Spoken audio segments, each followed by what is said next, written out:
제가 얼마 전 금요 집회 때는 예수님의 기도란 제목으로 말씀을 여러분들에게 했습니다. 오늘은 제가 모세의 기도에 대해서 말씀을 드립니다. 여러분이 잘 아시는 모세는 위대한 지도자고 인생을 120년 살면서 이스라엘 백성들을 이끌면서 인생을 보아왔습니다. 그럴 때 자기가 고백하는 것, 우리가 어떻게 살아야 되는지를 이야기하는 것이 바로 이 시편 90편입니다. 놀라운 하나님의 뜻을 우리가 보여주는데 여기서 하나님과 인간 이 둘 사이의 관계성이나 또는 그 존재 자체를 우리에게 나타냅니다. 이 기독교회의 유명한 지도자들은 존 칼빈, 장로교회 시작한 분이라 그렇게 말도 할 수 있습니다만 존 칼빈이 그런 말을 했습니다. 하나님에 대한 바른 지식이 없으면 사람을 알 수가 없고 사람에 대한 바른 지식이 없으면 하나님을 알 수가 없다 그럽니다. 우리가 우리 자신을 알면 하나님을 깨닫게 됩니다. 또 하나님을 분명히 아는 사람은 우리 인간이 어떻게 살아야 되는지를 깨닫게 된다 그 말입니다. 어쩌면 오늘 저녁에 나를 알 수 있고 어쩌면 오늘 저녁에 내가 믿는 하나님 그분을 한번 생각해 볼 수 있는 이 귀한 밤이 되시기를 주의 이름으로 축원합니다. 제가 첫째로 여러분에게 말씀드리고 싶은 것은 영원한 존재이신 하나님은 영원하시다. 제가 영원하신 하나님이라 말하지만은 또 여러분들도 영원 말을 하지만은 영원이라는 개념을 여러분은 못 가집니다. 영원이 어떻게 여러분 표현합니까? 영원이라는 걸 모릅니다. 그냥 영원하다는 말을 하지만은 실감을 못 합니다. 우리가 사는 이 우주를 한번 생각해 보세요. 우리가 존재하고 있는 이 지구를 중심해서 또 이야기한다면 태양을 중심한 행성계가 있습니다. 태양계. 그 우주. 넓다 그러지만은 그것도 개념이 없잖아요. 우리 눈에 보이는 이것도 개념이 없는데 시간상으로 말할 수 있는 영원한 존재, 영원한 것. 여러분 어떻게 이야기를 할 수 있겠습니까? 실제로 못합니다. 사람이 달나라에 가는 데는 한 3일이면 간다고 그러지만은 목성 가는 데는 거의 7년이 걸린다고 그래요. 제일 태양계 제일 밖에 있는 해왕성이나 그쪽은 10년에서 12년 간다고 그래요. 예를 들어서 20살 난 청년이 그 우주선을 타고 목성 한번 갔다 오면요 40대 영감이 되어 오는 거예요. 그런데 그 우주 속에서 우리는 어떤 존재냐 이거죠. 그 우주를 창조하신 하나님은 영원한 가운데 계시는데 어떤 존재냐 이거죠. 잘 모릅니다. 그런데 우리는 하나님, 주님 그리고 그 주님을 향해 기도도 하고 은혜 받거든요. 그렇기 때문에 오늘 영원하신 하나님이라 이 말하면서도 우리가 사실은 깨닫기가 어렵습니다. 그분이 어떤 분이냐? 어쩌면 갑갑합니다. 그런 하나님을 우리가 믿고 있다는 거예요. 제가 어릴 때요. 나도 어릴 때 있었어요. 나도 어릴 때 그런 노래를 동요처럼 부른 게 있어요. 하루살이하고 모기하고 하루 종일 놀다가 헤어졌어요. 하루살이하고 모기하고 들어본 적 있어요? 내가 지은 거 아니에요. 그때 내가 우리 불렀어요. 하루 종일 놀다가 헤어졌어요. 내일 다시 만나 모기 말하니 하루살이 멍하고 하늘만 쳐다본다 그런 게 있어요. 그 뭐냐면 하루살이가 모기 놀았어요. 모기가 야 하루살이 우리 내일 또 만나자니까 하루살이는 하루가 뭔데 내일이 뭔데 모르는 거죠. 우리는 살면 모세는 120년 살았지만은 모세가 지나올 때의 모든 이스라엘 민족들 보니까 그저 건강하면 80 잘못되면 70 그 정도 나이에 인생이라는 게 뭐냐는 거죠. 너무나 짧은 거 너무나 작은 존재. 그럴 때에 모세가 하나님을 다시 한번 생각합니다. 오늘 우리는 우리 자신을 얼마나 알고 우리는 하나님을 얼마나 아느냐. 이 오페라 가수 가운데요 할 버튼이라는 분이 있었어요. 미국 가수인데요. 그분이 한 번은 집에 이렇게 있는데 자기 아들이 밖에서 동네 아이하고 같이 놉니다. 그럼 무슨 이야기를 하는데 이놈들이 무슨 이야기를 하는가 싶어 들어봤어요. 근데 아들 친구가 하는 말이, 우리 아빠는 회사 사장님 잘 알아. 그냥 빽 있다 이거죠. 우리 아빠 회사 사장님 잘 알아. 근데 이 할버튼의 아들이 하는 말이, 우리 아버지는 하나님 잘 알아 그래요. 그 말을 듣는데요, 눈물이 확 쏟아지더라는 거예요. 그래서 서재로 올라가서 한참을 울었다는 거예요.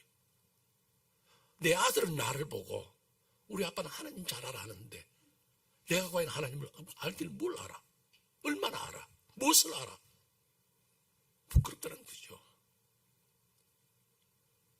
여러분이 아까 내 마음이 확정되었다고 그랬습니다. 무슨 확정을 했어요?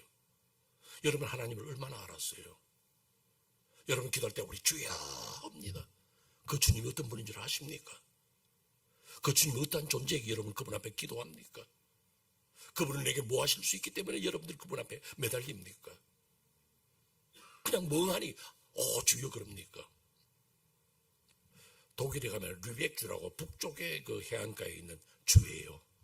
르벡주 한 교회에 낡은 이 벽에 그 낡은 글이 하나 쓰여 있습니다.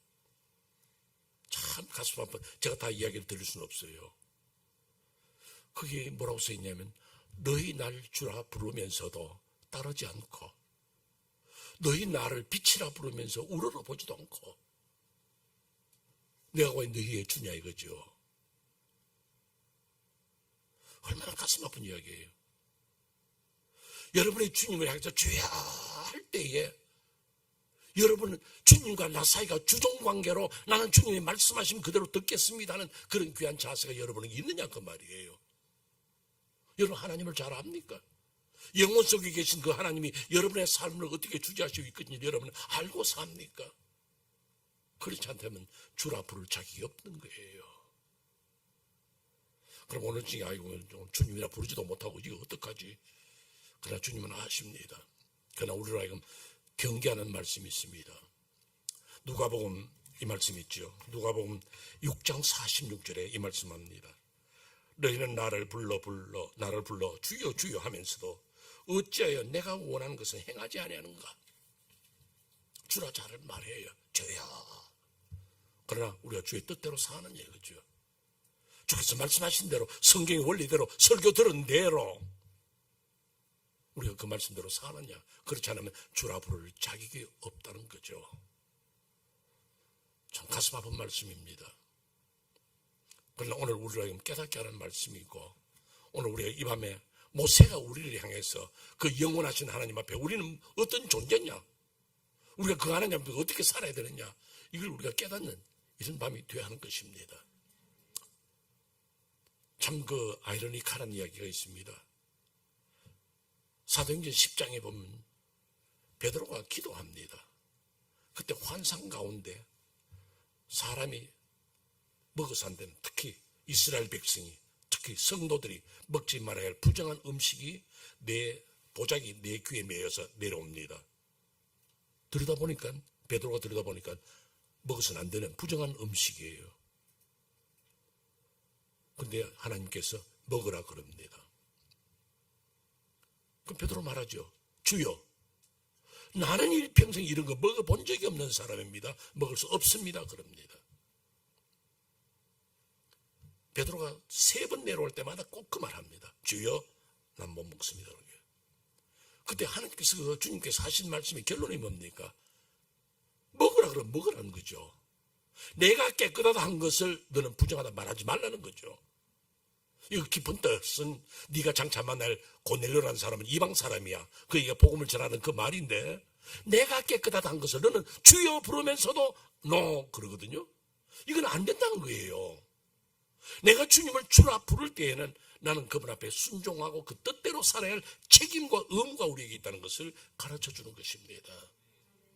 그럼 여러분들은 하나님을 안다, 내가 주님을 앞 부른다 할 때 여러분들 그 주님 앞에 어떤 마음의 자세를 가지고 예배를 드리고 어떤 마음의 자세를 가지고 삶을 사느냐 그죠. 원수를 사랑해라. 내가 주님 다 사랑하지만 조금만 내가 사랑 못합니다. 그러면 먹지 못하겠습니다는 거 똑같은 거예요. 너 이것을 해라 그러는데 주여 난 못합니다. 그건 신앙자의 자세가 아니라는 거죠. 주라 부를 때에는 그 말씀대로 살기를 원하는 주의 뜻이 계신 줄로 믿으시기를 바랍니다. 그럼 두 번째, 이제 인간에 대한 이야기입니다. 너무나 작은 존재인 인간입니다. 모세는 이렇게 먼저 이야기합니다. 12절에 보면요, 하나님이요 우리에게 지혜를 주시사 주님을 알게 하여 주시고 인생을 깨닫게 하여 주옵소서.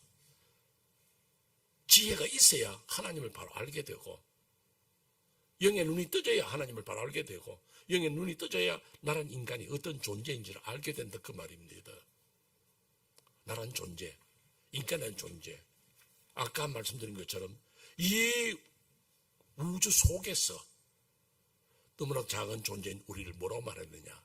제가 두 가지 얘기를 드리죠. 첫째는 뭐냐면 티끌과 같은 존재라는 겁니다. 3절이 말합니다. 주께서 사람을 티끌로 돌아가게 하시고, 너무 작은 존재예요. 여러분, 우주가 방만 해도 뭐 괜찮아요. 이 방만 해도. 근데 이 방 안에 여러분들, 우주가 이 방보다 더 안 크겠어요? 그런데 이 방 안에 먼지 하나가 나를 향해서 욕을 하고 나를 향해서 살려달라 뭐 하라고 하면요, 내가 훅 불어버리면 끝나버린 거예요. 이 우주 속에 있는 나란 존재는요, 인간이라는 존재는 티끌과 같은 존재, 너무나도 연약하고 부족하고 모자라는 것. 여러분들 그렇게 장담하고 자랑하고 큰 소리 치지 마세요. 우리란 존재는 하나님 앞에 설 때 티끌과 같은 존재예요. 연약한 존재다. 내가 하나님 앞에 어떻게 온전하게 설까? 이걸 늘 생각할 수 있어야 됩니다. 그렇지 않으면 우리는 실패해요. 그렇기 때문에 여기 4절과 6절에서 이렇게 말하죠. 세월이 어떠냐? 1000년이 하루와 같다는 거죠. 우리는 100세 시대에 살면서, 야, 100살을 살았다, 대단히 오래 살았다 그러지만은요, 별것 아니에요. 1000년에 얼마예요? 10분의 1이에요. 그것도 하루 값은 거예요. 그 여러분들은 50을 살았다, 80을 살았다, 100살 살았다, 결코 내세운 것 하나도 없다는 거. 그러면서 여기 6절이 뭘 말합니까? 인생은 풀의 꽃과 같고. 여러분, 풀에서 꽃이 납니다. 요즘 한참 봄이 되니까 민들레가 올라오는데요. 그 민들레도 문제가 많아요. 그래서 또 열심히 깎아냅니다. 발로 차버리기도 하고, 두 발 열어 모아가지고 속 뽑아내기도 하고. 그런데 또 나요. 그렇지만 그 민들레든 무슨 꽃이든 간에 누가 밟아버리면 밟혀서 끝나버리고, 누가 잘라버리면 잘리고, 아무것도 아니에요. 인생이란 존재가 대단한 거 아닙니다. 나는 박사가 되었네, 나는 대통령이 되었네, 나는 무슨 장관이 됐네, 내가 큰 재벌이 됐네, 내가 돈 많이 벌었네. 그러나 누군가 한번 탁 꺾어버리면 누군가가 누구겠어요? 하나님이 그만 그럼 끝나는 거예요. 너 실컷 벌었지? 이제는 올라와 하면 끝나는 거예요. 자랑할 거 아무것도 없어요. 여러분, 유명한 화가 있죠. 반 고호. 반 고호 그분이 목사님 아들이에요. 그 참 믿음으로 살려고 노력을 했던 분인데, 그 반 고호가 이 전도해보겠다고 벨기에에 있는 탄광에 가서 광부들하고 하고 생활하면서 자기도 광부로 살면서 이제 전도를 했습니다. 그런데 이제 그 날마다 그 전도하러 다니고 광산에 가서 석탄을 캐고 일을 하는데요, 어떤 사람이 옷을 보면서 깜짝 놀랐습니다. 그 사람 가난했던가 봐요. 그러니까 이 묽은 푸대자루를 뜯어 고쳐가지고 자기의 웃도리를 만들어가지고 입고 다니는 거예요. 가난하니까 그렇겠죠. 그런데 그 푸대자루에 쓰이는 글을 보고 쇼크를 받았어요. 그 위에 뭐라 썼냐? 프레자일. 깨어지기 쉬운 물건이니까 조심해서 다루세요. 그 푸대자루는 원래 깨어진 물건을 잠든 자루인데 이걸 사람이 입고 있는데 왕고는 그걸 보면서, 아, 인간은 깨어지기 쉬운 존재다. 나 역시도 깨어지기 쉬운 존재로구나. 인간에는 그렇다는 거죠.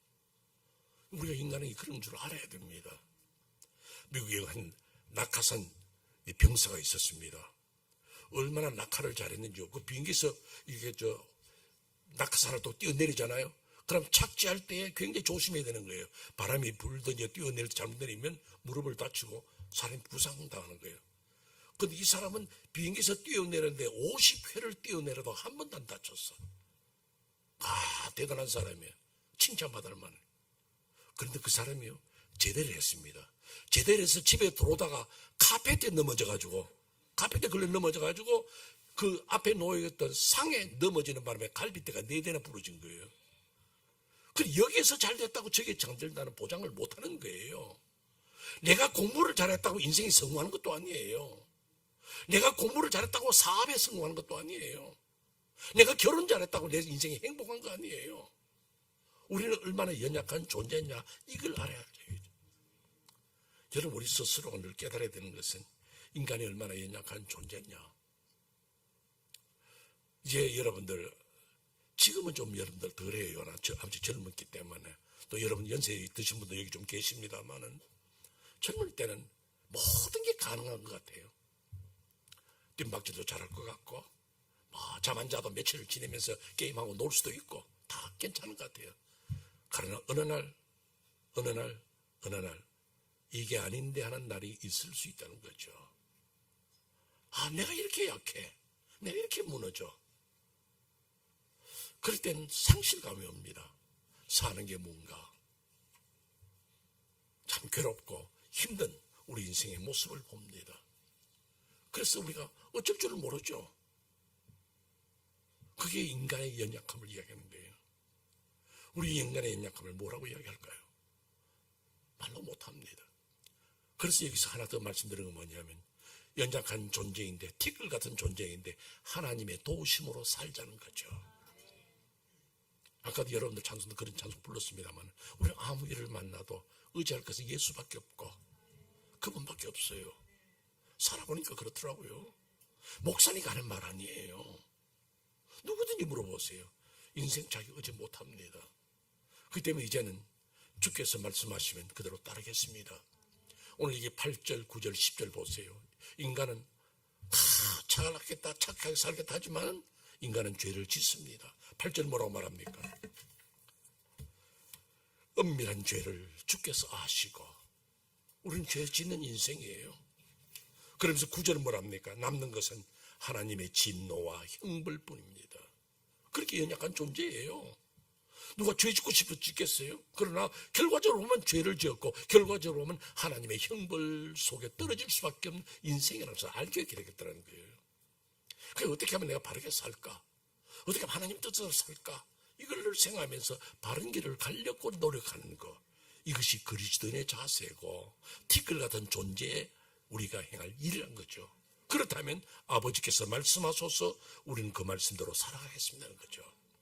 여러분이 성경을 읽거든, 여러분이 설교를 듣거든, 오늘 밤에 이 설교를 듣거든, 여러분 오늘 밤에 설교의 핵심을 하나 딱 잡고 그것만을 기도하세요. 주님, 이제는 내가 주의 말씀을 들어사오니 이 말씀대로 살겠습니다. 주의 말씀대로 살면 손해 안 봅니다. 주의 말씀대로 살면 여러분 낙심할 일 없습니다. 제가 이렇게 나이가 들기 전에는요, 유연주학교 선생님 했거든요. 내가 그래서 동화를 잘합니다. 오늘 동화를 하나 해드리죠. 하루는요, 예수님 제자가 몇이지요? 잘하네요. 예수님이 제자 12명을 보고 말씀하셨답니다. 얘들아, 오늘은 산에 올라가는데 너희들 돌 하나씩 들고 가자. 그러니까 제자들 사이에 이야기가 많았대요. 왜 예수님 산에 돌 가지고 올라갈까? 돌 가지고 올라가서 집 지으려는가? 돌 12개 가지고 무슨 집을 짓냐? 그러면 깔고 앉으려는가 보다? 그것도 아니지. 산에 흙에 빠진 게 돌인데? 그러면서 제자들이 수군대다가 결국에는 돌 가지고 올라가기로 결정했습니다. 도마는 의심이 많거든요. 그래서 도마는 큰 돌 들고 갈겠냐, 작은 돌도 돌인데 하면서 손톱 많은 돌 하나 들고 달랑달랑 올라갔대요. 산에 올라가는데 가룟유다는 아예 들고 가지도 않고 산에 올라가는데 피곤하게 무슨 돌을 들고 올라가. 만약에 주님이 너희들 돌 가져왔냐 그러면 그 옆엔 돌 하나 주셔서 여기 있습니다 하고 내놓으면 되니까 no problem. 그때 내 노프라블 안 그랬어. 걔들 영어를 모르니까. 근데 이 바돌로메는 신사거든요. 예수님 제자 바돌로메 신사니까 중돌 같은 이런 돌 하나 들고 달랑달랑, 땀나면 안 되니까 달랑달랑 들고 산으로 올라갔습니다. 안드레는 성경에 보면 우르의 아들이라 그랬거든요. 성질이 급해요. 그래서 이만한 돌 하나 들고 산으로 뛰어 올라갔습니다. 그때 앞서 올라가시는 주님 보고 주님 빨리 갑시다 하면서 산으로 뛰어 올라갔답니다. 그런데 우리의 베드로는 다리미 똘만한 돌을 들고 낑낑대며 올라갑니다. 모두가 다 올라가서 땀을 닦고 있는데 제자들이 물었습니다. 예수님 이 돌 가지고 뭐 하시려고요? 가만히 있거라. 베드로 올라오거든 이야기할게. 베드로는 아직도 산 중택에서 낑낑대며 올라옵니다. 베드로가 다 올라오자 물었습니다. 예수님 이 돌 가지고 뭐 하려고 그러십니까? 그렇게 예수님께서 야 오늘 너희들 돌을 가지고 올라오느라고 수고 많았다. 이 돌이 떡이 되어서 점심 먹으라 그랬습니다. 그 바람에 토마와 가론유다는 점심 굶었대요. 여러분 주께서 말씀하시면 힘든 것 같아도 그 말씀에 순종하고 잔꾀 부리지 아니하고 내 뜻대로 하지 아니하고 그 말에 순종하는 그런 그리스도인이 되어보시기를 바랍니다. 거기에 형통함이 있고 거기에 축복이 있는 줄로 믿으시기를 바랍니다. 그러면서 이제 결론적인 말씀을 드립니다. 우리 인간은 연약해서 아무것도 내 스스로 할 수 있는 게 없습니다. 그 때문에 주여하면서 주의 도우심을 구해야 됩니다. 우리는 연약한 존재, 불과 같은 존재, 밟아버리면 꺾여버릴 그런 존재입니다. 우리 세월었던데요. 10절 보세요. 수고와 슬픔뿐이었습니다. 내 살아온 건요. 13절 뭐라 말합니까? 주여 나를 불쌍히 여겨 주시옵소서. 모세의 기도예요. 주여 나를 불쌍히 여겨 주소서. 우리 인생을 불쌍히 여겨 주소서 고백합니다. 마지막 가라서 15절에 말합니까? 우리의 고통당한 삶에 대해 기쁨을 회복해 하여 주옵소서. 나 지금 너무 힘듭니다. 주님 도와주소서. 내가 주의 말씀대로 사는데도 아직도 어렵습니다. 그렇다면 주님 날 한번 도와주세요. 오늘 밤에 여러분들의 기도 제목 나옵니다. 주여 나 한번 도와주시옵소서. 그렇게 기도해 보시기를 바랍니다. 어떤 문제든지 상관없어요. 다른 사람이 몰라도 괜찮아요. 알 필요도 없어요. 나는 내 소원을 하나님 앞에 아뢰입니다. 주여 날 도와주세요. 주여 날 도와주세요. 그럴 때 주께서 여러분에게 역사하시는 하나님의 능력이 나타날 줄로 믿으시기를 바랍니다. 우리는 그거밖에 없습니다. 연약한 존재, 뭐 큰 소리 치겠고 무엇을 소원을 내놓겠습니까? 오직 주의 도우심, 주의 도우심. 텍사스에 큰 신학교가 하나 있습니다. 달라스 신학교인데요. 그 달라스 신학교가 굉장히 경제적으로 어려웠습니다. 어쩌면 학교를 문을 닫아야 되겠다 생각 어려우니까 그 총장 되는 분이나 또는 그 모든 교수들이 걱정이 태산 같습니다. 그때 총장이었던 닥터 셰퍼가 교수들을 좀 모았습니다. 여러분, 우리 학교가 이런 어려울 때 지금 문을 닫아야 되는 이런 형편에 어떻게 하겠습니까? 우리 교수들이 모여서 기도합시다. 모여서 기도했습니다.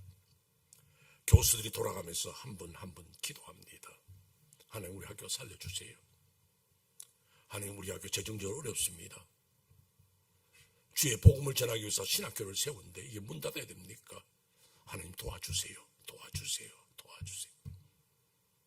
한참 기도하는데 그 학교의 신학교 교수였던 닥터 아이언사이드가 기도 차례가 되었습니다.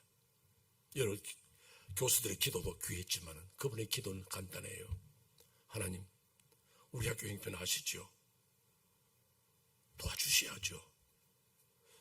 제가 보니까요 우리 텍사스 주에 그 들판에 소 많던데 하나님 그 소 좀 팔아가지고 우리 학교 도와주면 안 되겠습니까?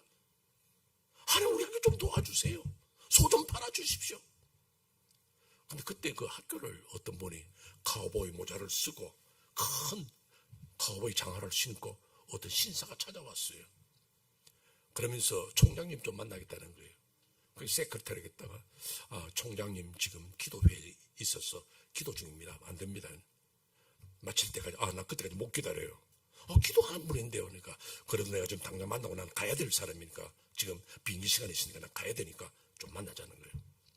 그래서 할 수 없이 세크터리가 들어갔어요. 저 총장님 죄송합니다만은 지금 누가 꼭 지금 총장님을 한번 뵙고 가겠다 그래서 좀 나오셔야 되겠습니다. 근데 기도 중이지만 또 그렇게 또 급박한 상황이 있는 것보다 싶어서 닥터 셰퍼가 밖으로 나갔어요. 그러니까 그 신상을 봤는데 뭐 길게 이야기할 시간도 없었어요. 나는 텍사스에서 소 농장을 하는 분입니다. 근데 내가 좀 투자할 때가 있어가지고 내가 소를 갖다가 며칠 기차 컨테이너에 며칠을 싣고 왔는데 우리는 한국 사람들 소 팔 때 한 마리 두 마리 하지만요 그 사람들은 컨테이너에다 기차 컨테이너 있잖아요. 거기다 그냥 실어가지고 한 컨테이너 얼마씩 하거든요. 그런데 그 컨테이너를 가지고 내가 와서 팔았는데 그 돈을 주고 있는데 내가 지금 돈을 쓰고 투자할 만한 그 대가 갑자기 안 되는 거예요. 그래서 내가 이걸 도로 가지고 가려고 그러다가 내가 이야기를 들으니까 이 달라스 신학교가 재정적으로 어렵다는 이야기를 듣고 내가 차라리 여기다 도와주고 가는 게 낫겠다 싶어서 당신에 줍니다. 학교에서 유용하게 쓰십시오. 그러고 그냥 휙 갚버린 거예요. 얼마나 감사한지요. 그래서 이제 그 수표를 들고 다시 기도처로 들어왔어요. 그러니까 닥터 아얀스다 지금도 기도하는 거예요. 하나님 그 소 좀 팔아서 우리 학교를 좀 도와주시옵소서. 주여 주여 하는데 여러분 잠깐 기도를 멈추세요. 그 전부 다 기도하다가 총장이 기도를 멈추라고 전부 다 눈을 뚱그리 뜨는데 총장이 말했습니다. 닥터 아얀사이드 조금 전에 하나님이 소를 파셨답니다. 누가 수표를 이렇게 보내주셨네요. 그렇게 해서 해결됐다는 거죠. 여러분 우리는 해결할 수 있는 게 하나도 없습니다. 난 누구 만나면 이렇게 말하면 저 사람이 풀어주겠지, 이렇게 하면 뭐가 잘 되겠지. 믿지 마세요. 믿을 이는 하나님밖에 없어요. 우리 하나님 앞에 그렇게 기도합시다. 주님 내가 지금 몸이 안 좋습니다. 건강이 안 좋은데요. 주 날 도와주세요. 하나님 내 지금 직장 문제가 걸려 있습니다. 될 듯 한데도 안 되네요. 하나님 도와주세요. 전능하신 하나님 도와주셔야죠. 내가 누구를 의지합니까? 내가 누구를 바라봅니까? 나는 이 우주 가운데 티끌만한 존재인데 내가 그래도 부를 사람은 주님밖에 없어. 주여 하고 오늘 밤에 부르오니 주여 날 도와주시옵소서. 영주권에 문제가 있습니다. 주여 도와주세요. 이게 왜 이렇게 속을 썩힙니까? 자녀 문제 하나님이여 해결하여 주옵소서. 이 자식이 애비 말을 안 듣습니다. 엄마 말 안 듣습니다. 어떻게 할까요? 주여 도와주셔야죠. 그렇게 기도하면서 오늘 밤 문제를 해결하고 이 전을 떠나는 여러분이 되시기를 주의 이름으로 축원합니다. 우리 같이 한번 기도하겠습니다. 여러분 다 같이 한 목소리로 주여 하십시다. 내가 믿는 주님입니다. 그분을 향해서 기도하십시다. 천지 만물을 창조하신 하나님, 전능하사 천지를 만드신 하나님 아버지를 내가 믿사오며 주여 내가 믿습니다. 나를 도와주시옵소서. 주여 내가 주님을 바라봅니다. 나를 도와주시옵소서. 우리 다 같이 기도합니다. 먼저 한번 따라하세요. 주여 나를 도와주시옵소서. 주여 나를 도와주시옵소서. 기도하겠습니다. 주여